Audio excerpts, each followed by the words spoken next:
क्या पोल खोलेंगे?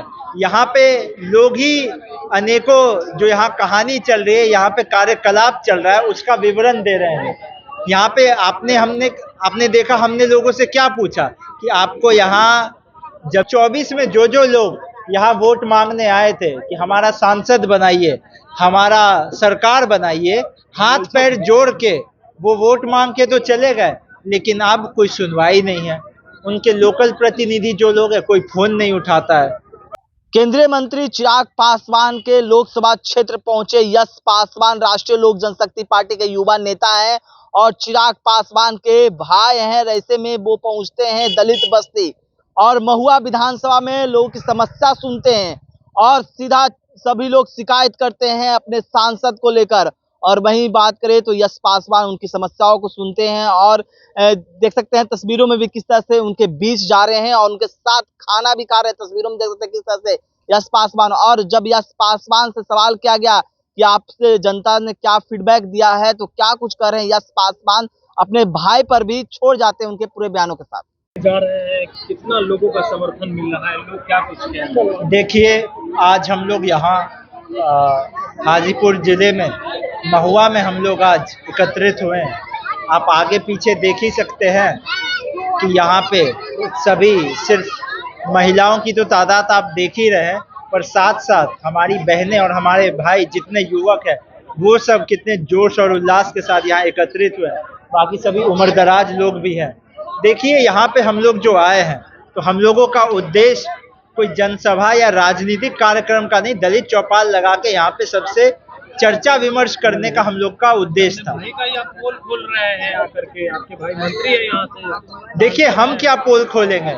यहाँ पे लोग ही अनेकों जो यहाँ कहानी चल रही है, यहाँ पे कार्यकलाप चल रहा है, उसका विवरण दे रहे हैं। यहाँ पे आपने देखा, हमने लोगों से क्या पूछा कि आपको यहाँ जमीनी हकीकत से हमको अवगत कराइए, आपको यहाँ क्या समस्याएं महसूस करने को मिल रही है। उल्टा यहाँ पे लोग हमें सारी समस्याएं तो बता रहे हैं, ये भी बता रहे हैं कि 24 में जो लोग यहाँ वोट मांगने आए थे कि हमारा सांसद बनाइए, हमारा सरकार बनाइए, हाथ पैर जोड़ के वो वोट मांग के तो चले गए, लेकिन अब कोई सुनवाई नहीं है। उनके लोकल प्रतिनिधि जो लोग हैं, कोई फोन नहीं उठाता है। उसके सिवाय सरकार से भी, जो बिहार सरकार है, उससे भी लोगों को बहुत ज़्यादा दिक्कत है, समस्या है। यहाँ पे सरकार कह रही है कि हमने वृद्धा पेंशन बढ़ा दिया। यहाँ पे ऐसे अनेक लोग मिले जो कह रहे हैं कि हमें कितने महीनों से तो पेंशन ही नहीं मिला है।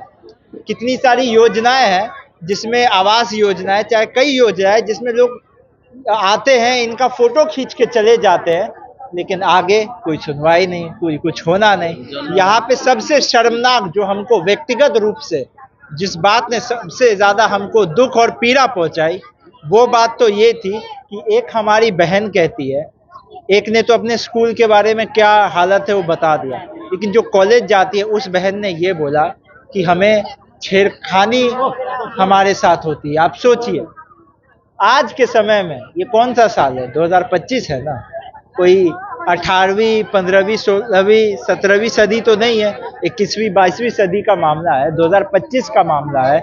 बिहार सरकार कहता है कि सुशासन राज आ गया है, मंगल राज आ गया है, जंगल राज चला गया।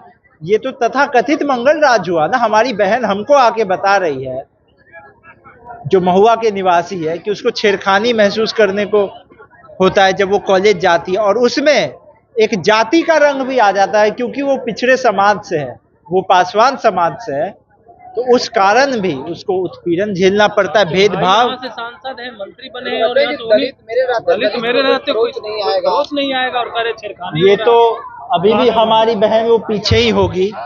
आप उससे पूछिए कि जिस व्यक्ति को या जिन लोगों को भी उसने या उसके घर के लोगों ने एक पिता या गार्जियन समझ के बनाया होगा, यही हमारी बहन थी जो विवरण कर रही थी कि छेड़खानी तो महसूस करने को मिलता ही है इनको और इनकी सहेलियों को, एक जाति का भी एंगल आ जाता है इनके साथ उत्पीड़न। आप इन्हीं से पूछिए, बताइए आपको क्या महसूस करने को? हम लोग स्कूल या ट्यूशन कहीं भी जाते हैं तो ये गाछी पा करके कहीं छेड़खानी करने लगता है, ये छोट जाति का है, ये ऐसी है वैसी है करके, मतलब छेड़खानी करने लगता है। और कॉलेज में जो आपने महसूस किया उसका बताइए।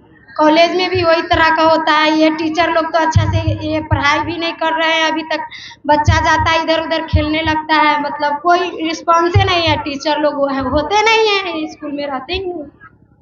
तो आपने सुन लिया इनसे खुद कि क्या इन्हें समस्या महसूस करने को मिल रही है। तो देखिए बहुत शर्मनाक बात है, इसीलिए हम लोगों ने यहाँ चौपाल का आयोजन किया। हम लोग सभी लोग एकत्रित हुए और इस बार जो सरकार बनेगी उसमें रालोजपा की भूमिका रहेगी ये तो तय ही है, लेकिन ऐसी सरकार बनेगी जो एक उज्जवल भविष्य, एक समृद्ध भविष्य और एक तेजस्वी भविष्य की कामना कर सके, ऐसी सरकार बने। एनडीए सरकार बनाने की भी बात कर रहे हैं आपके जो भाई हैं केंद्रीय मंत्री चिराग पासवान, सर इस बार एनडीए सरकार बनेगी। देखिए इन लोगों की बात का कोई विश्वसनीयता नहीं रह गया है। ये लोग आज कहते हैं कि सरकार का कार्यकलाप ठीक नहीं है और कल को कह देते हैं कि सरकार ठीक है। आपने देखा होगा ना, ये सभी लोग हर 2-2 दिन में स्टैंड बदलते हैं।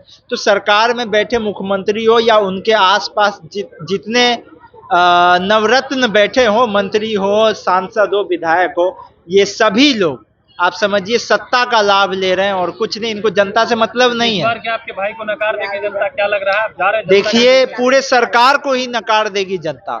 अब 2 ही महीना ना बच गया है, सितंबर आ ही गया है। लोगों ने प्रयास किया था और सरकार ने भी प्रयास किया था कि ये निर्वाचन जो मामला चल रहा है